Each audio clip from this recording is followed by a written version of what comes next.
Hello, Potato. Today is September the 25th, and this is Weekend Magic. And we're going to go a little retro today, kind of what I used to call Weekend Magic way back in the beginning when it wasn't always on the weekend. And it was pretty much during the worst of the pandemic, or at least maybe the worst of the pandemic's the wrong way to put it, but during the time we were all supposed to be staying home. And I called the series Magic in the Mail, and that's what we have today, is a little magic in the mail. The stuff just arrived. I haven't even opened it yet, but what it should be is our Princess Celebration key and a pin. I ordered another thing with the Princess Celebration key, because unlike a lot of the keys in the last, couple years, this was actually an old-fashioned giveaway key. Spend $25, get a key. Kind of like all those Black Widow coins we have like 6 of. Which, by the way, that code, the Natasha code, still works, but it comes up grayed out now, so I don't expect there to be a coin in this bag. And the other item I ordered, sadly, will not be here until later today, and therefore will not be in this video. So we'll find something else to put in this video just to fill its space up. So let's open this up and check out our Princess Celebration. You remember the Princess Celebration, right? It was a thing that they kind of made a deal about 3 or 4 months ago. There was like very little merchandise for it. There was a key announced, but it didn't come out then. I think it came out in the UK already, and just came out here on Monday, and it already arrived at my doorstep, and it's now here in the void space. Get rid of that shipping package thing, and yes, we have a bag again, not padded. I'm gonna see what condition this is at the same time you are. Won't that be fun for all of us? So here is our key, and yeah, it looks like in pretty good shape. Let's pop it out, take a look at it.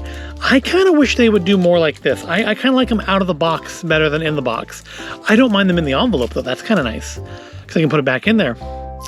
So is our ultimate Princess Celebration. We have, who do we have on there? That's, I think, Cinderella.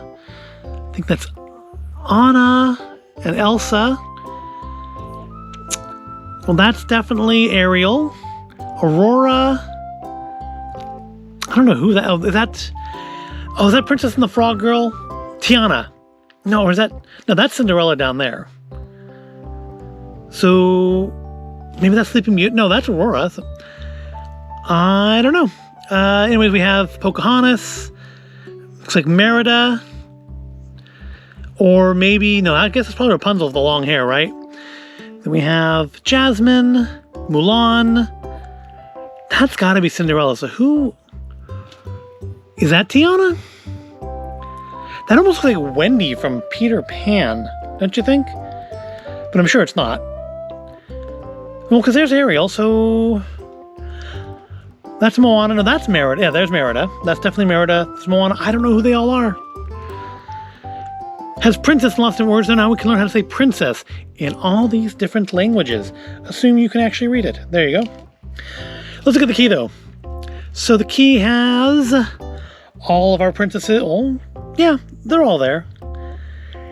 See, I've mentioned before about the glitter and not being a fan of the glitter, and this is kind of why I'm not a fan of the glitter. It kind of gives it a little that kind of preschool craft look. It looks kind of clumpy. But overall, the key is otherwise nice, with this nice little transition of colors. Shiny silver on the D with what I assume is supposed to be fireworks, because it's a celebration after all. And yeah, just lots of glitter. Which also, it kind of makes the castle look like it's not cut well. You think? I think. Still, I mean, I'm glad to have it loose instead of in a box. There's so many of these keys now, not even counting like blind box ones. What do you do with them all? I remember one point back when they were just, a few of them, and it seemed they wouldn't be all that many. We're like, oh, we'll do a shadow box and put all the keys in that. We literally have like a bin full of keys now. Yeah, it's not going to, I guess you could theme a shadow box. All right, let's look at another item. Let's look at the item that I bought to get the key with. And I wasn't really sure what to get. So I was kind of torn between this and some other things. Had an item that appeared the next day on Tuesday, they had some of the Marvel Studios minifigures up there again. And had that been available, I probably would have gotten some of those. But they came up the next day and they're gone. Like they deleted the page. It's gone now. The box for the page for the box for these is still up there. It still shows sold out. Otherwise, I would have ordered more. But the individual packets have been like deleted from the site. They said limited edition too, and I don't know why. But what I ended up getting was a pin. Not just any pin, but a pin of Ludwig von Drake. Disney Parks limited release for the 60th anniversary of the character. Now, why, are you wondering, did I get Ludwig von Drake? I mean, other than the fact it's kind of a cool character, it's kind of a cool pin. We got some pin-on-pin going here, single back, which it's kind of heavy. It kind of feels like it should have been a double backed, so it wouldn't do this. But they did single back. But part of the reason I get it, of course, is because Ludwig von Drake was originally voiced by the one and only Paul Frees, who you may know better as, or at least you may know that I would know better as, the ghost host from the Haunted Mansion. Yes, Ludwig von Drake is the ghost host, or at least the original Ludwig von Drake is.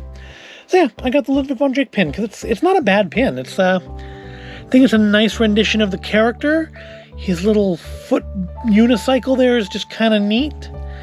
Got a little glitter on the bottom there. It's a nice little pin. I'm quite pleased with it. And given that it came in this bag, the package is actually in good condition. I think this is still up on the site. It's $15.99. I think these are still up on the site too. I think if you put the word courage in there and buy 25 bucks of the stuff, this still works. Much like the Natasha key did for code. The Natasha code for the Natasha coin worked for just like ages. Hence the fact we have 6 of them. I was a little caught off guard that this was a free with purchase one, because I was not expecting that. And there really isn't a whole lot of stuff on there right now that I want. I might have gone with the Nightmare Before Christmas New Emos if Ludwig hadn't been there, but Ludwig. Can't go wrong with a pin, right? Can't go wrong with a pin. So I said we would do something else in place of the missing Disney item. So instead what we'll do is this little guy.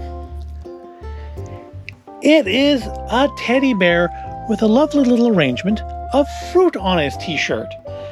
Now, I'm not going to go too much into this. It is from the show Last Week Tonight with John Oliver. Obviously not the first time I've done a John Oliver thing on here. I've done the John Oliver postage stamps last year.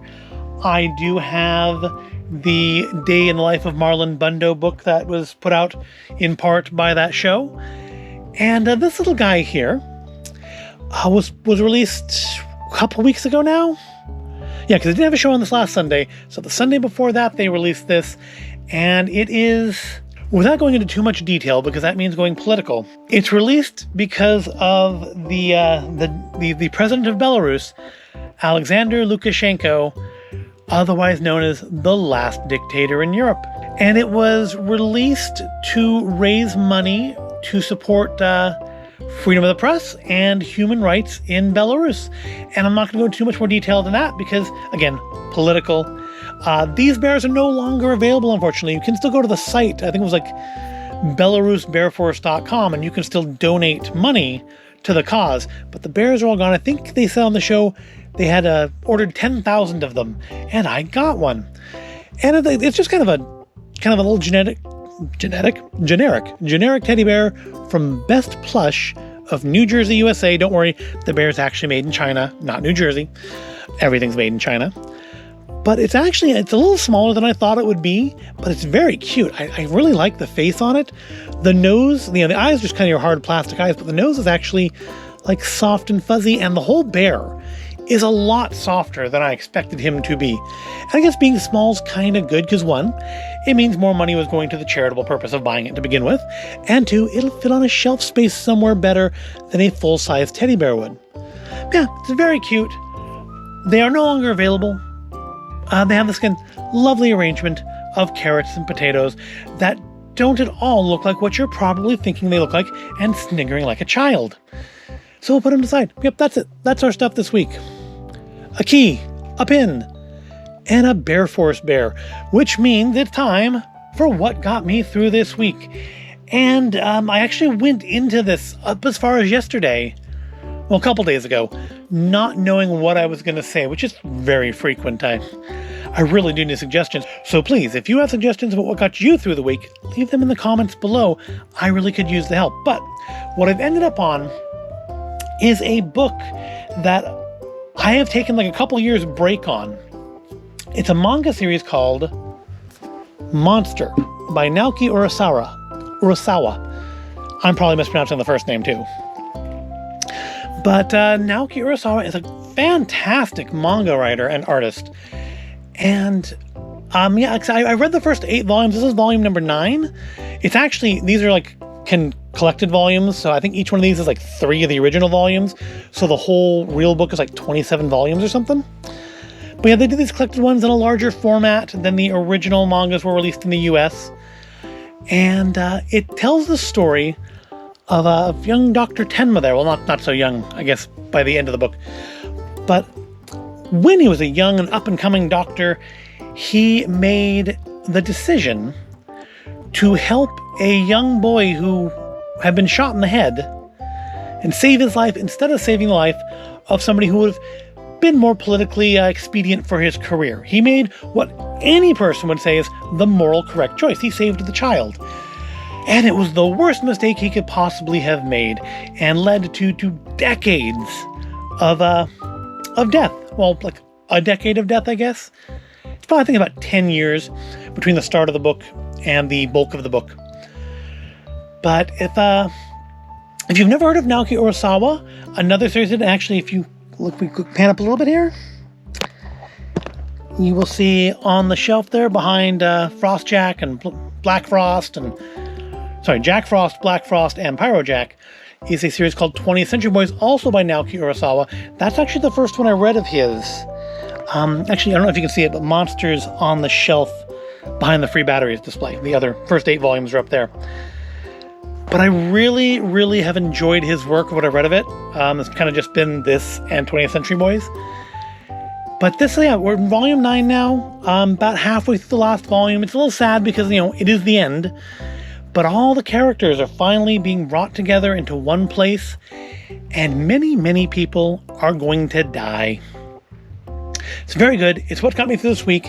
I suggest you go check it out if you like a kind of a tense thriller, some conspiracy stuff. It's set it's set in the 90s, like kind of shortly after, well, in like the decade after the fall of the Berlin Wall, which was actually current at the time it was written. So that gives you some idea. It takes place in Germany. Dr. Tenma is in Germany, post fall of the wall. And it's I don't want to go too much into it because it would spoil it. I definitely encourage you to check it out. There's actually apparently an anime too that I've just never actually seen, but I would love to. And hey, while you're at it, check out 20th Century Boys. It's like 19 volumes of that, plus 2 volumes of the finale called 21st Century Boys. But both are really good. That one's got like a killer virus in it and a cult and takes place over the course of a number of years. Giant mechs are in it. It's got a little something for everybody in it. This one's a little bit more of a straight kind of tense murder political thriller sort of a thing. No like science fiction-y stuff. This one's all kind of straightforward. 20th Century Boys, much more science fiction-y. But yeah, that's what's getting me through this week. Finally reading the last volume. I read the first 8 volumes like a couple of years ago. I finally started reading the last volume of Naoki, I'm going to get that name correct one of these days, Naoki Urasawa's Monster. And that's going to do it for this week. I hope you found this all interesting or entertaining. If there's anything interesting that you're reading, you're watching, you're listening to, please let me know in the comments below because I could always use suggestions. And I do thank you for watching. And I do ask you to hit like and hit subscribe. And I'll ask you that I'll see you again in the next video.